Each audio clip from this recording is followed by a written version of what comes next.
भगवान शिव के 12 ज्योतिर्लिंग में श्री रामेश्वरम ज्योतिर्लिंग की महिमा व महात्म का अपना अलग स्थान है। श्री रामेश्वरम ज्योतिर्लिंग हिंदू सनातन धर्म के 4 धामों में से एक है। श्री रामेश्वरम ज्योतिर्लिंग भगवान शिव के 12 ज्योतिर्लिंग के अलावा बद्रीनाथ, द्वारकाधीश और जगन्नाथपुरी धाम के बाद चौथे प्रमुख धाम रामेश्वरम धाम के नाम से भी जाना जाता है।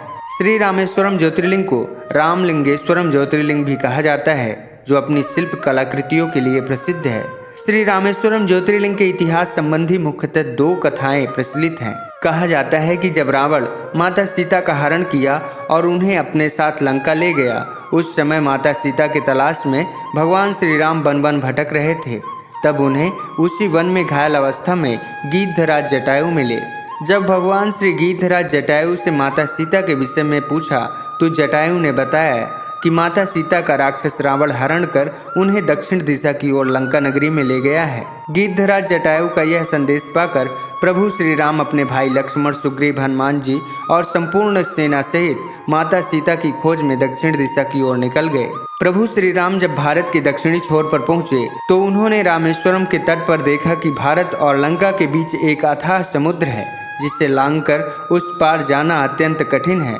भगवान श्री राम प्रतिदिन भगवान शिव की पूजा आराधना करते थे और तब उसके बाद ही वे अन्न और जल ग्रहण करते थे। लेकिन उस दिन भगवान श्री राम शिव जी की आराधना करना भूल गए। अचानक से उन्हें प्यास लगी और वह पानी पीने के लिए समुद्र के तट पर गए। तब वहीं अचानक उन्हें भगवान शिव की याद आई। तभी उन्होंने भगवान शिव की आराधना करने के लिए रामेश्वरम के इसी तट पर भगवान शिव के पार्थिव लिंग की स्थापना की और उनकी आराधना करने लगे। भगवान शिव प्रभु राम की आराधना और तपस्या में उनकी निष्ठा को देखकर प्रसन्न हुए और प्रकट होकर बोले, हे विष्णु अवतारी मर्यादा पुरुषोत्तम श्री राम, कहिए आपकी क्या इच्छा है। तब प्रभु श्री राम ने भगवान शिव से कहा कि हे महेश्वर, भविष्य में जो युद्ध लड़ने जा रहे हैं उसमें विजय प्राप्त हो और लोक कल्याण के लिए हे महेश्वर आप इसी स्थान पर ज्योति स्वरूप विराजमान हो। तब महादेव ने भगवान राम की बात मानी और रामेश्वरम ज्योतिर्लिंग के रूप में विद्यमान हुए।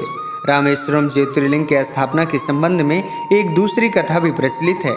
दूसरी कथा के अनुसार लंका में रावण से युद्ध और उसका संहार करके सीता माता को अपने साथ लेकर भगवान श्री राम वापस लौट रहे थे। समुद्र पार करते करते माता सीता और प्रभु श्री राम दोनों थक गए थे, इसलिए थोड़े समय के लिए विश्राम करने के लिए वह गंधमादन पर्वत पर चले गए। उसी समय वहां के सभी ऋषि महर्षियों को यह पता चला कि प्रभु श्री राम गंधमादन पर्वत पर विश्राम कर रहे हैं, तो वह भगवान के साक्षात दर्शन के लिए उनके पास चले गए। ऋषि महर्षियों से विचार विमर्श के दौरान भगवान श्री राम से ऋषियों ने कहा कि उन पर ब्रह्म हत्या का पाप लगा हुआ है, क्योंकि उन्होंने पुलस्त्य कुल के ब्राह्मणों की हत्या की है। तब प्रभु श्री राम ने उन ऋषि एवं महर्षियों से उस समस्या का समाधान पूछा। तब परिणाम स्वरूप कहा गया कि आप एक शिवलिंग की स्थापना कर भगवान शिव की पूजा आराधना कीजिए, इससे आपको ब्रह्म हत्या के दोष से मुक्ति मिलेगी। कहा जाता है कि तभी तत्काल उसी समय ऋषि महर्षियों के दिशा निर्देश में प्रभु श्री राम ने भगवान शिव के पार्थिव लिंग की स्थापना की और उसकी आराधना करने लगे।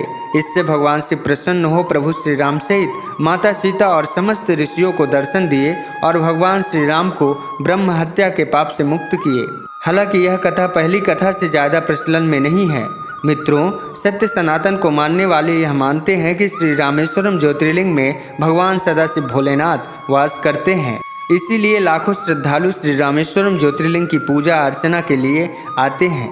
मित्रों, भगवान शिव का आशीर्वाद आप समस्त भक्तों पर सदैव बना रहे। हर हर महादेव। ओम नमः शिवाय।